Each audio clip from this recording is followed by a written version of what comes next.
Shadowman, long gone but not forgotten. Reborn with the new and kept some of the old. Let's dive in.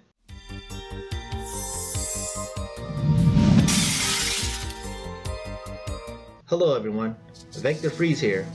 Today I want to talk about Shadowman, the 2014 version from the rebrand company called Valiant Entertainment, formerly known as Valiant Comics back in the 90s.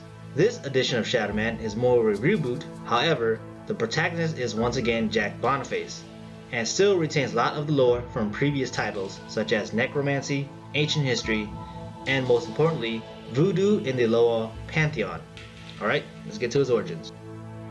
Shadowman is a title and family lineage who becomes the host of a Loa spirit.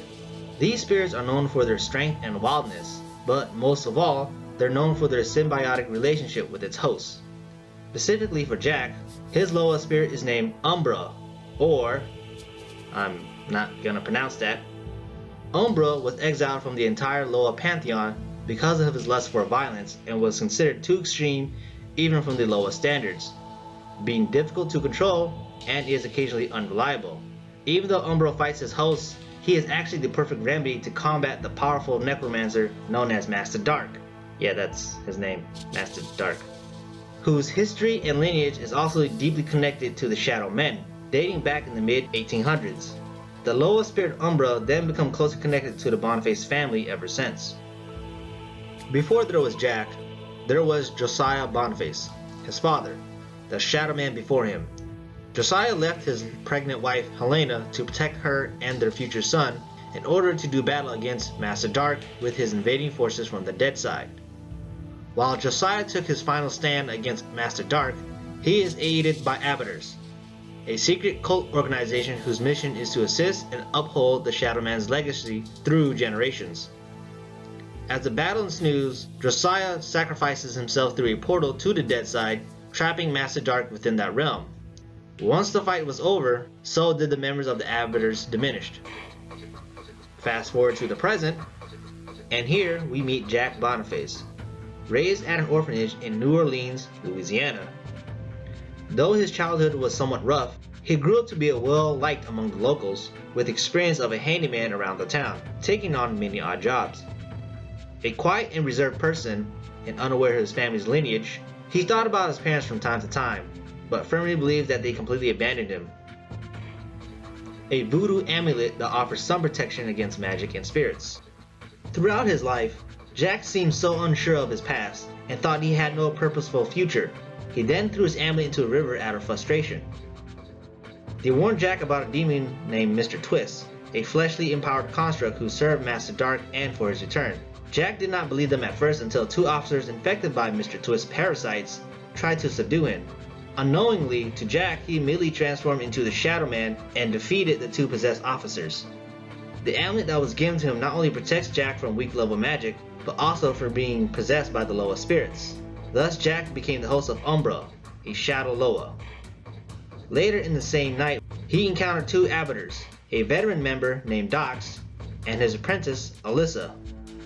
Okay, I'm gonna stop right there, but I will throw in some major plot points from story arcs to get you started. Okay, here we go. Shadowman teams up with one of the most powerful and most popular Loa, and that is Baron Samedi, who they journey to the dead side to do battle with Master Dark himself. In this version of Baron Samedi, he's known as the Lord of the Dead and ruler of the dead side, supposedly. Okay, now here's our second one. The great-great-great-grandfather of Jack is Marius, a Civil War soldier who fell in love with a woman named Sandra. Sandra is the sister of Master Dark. Alright, now for the third one.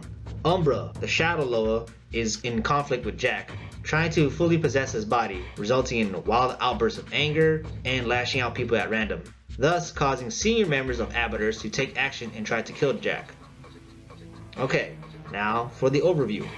I would give this version of Shadowman a B-. I mean, I would say that the art is okay. It's inconsistent, however, because they constantly change artists every 2 or 3 issues. It's very fast paced, meaning the story goes from slow at level 1, then it cranks up to 11 in just 4 pages. then it does a lot of information dumping on at you all at once. I mean, like, there's not a lot of text in this series, but it still may require you to do a second read, which I did. The character Jack Boniface in this version is somewhat relatable, nice guy, but he still needs a lot of character growth. I mean, just 13 issues, it's still not enough to explore this guy. Alyssa, the other character, the Arbiter, she has a lot of potential and she seems really cool. And she's also no slouch of a fighter either. Alright, on to some trivia. Not much, but it's something. There's this heavy metal / hard rock band called A Sound of Thunder. Their 5th album, called the Tales from the Dead Side, it's an experimental concept album based on the Valiant comic book character of Shadowman, from song titles to lyrics and all that good stuff. You also might want to check out their album artwork too. It's pretty awesome. Check it out. Whew. Okay, yeah. Shadowman 2014 was a lot to cover. On the next version of Shadowman, I'll be covering the 2018 edition.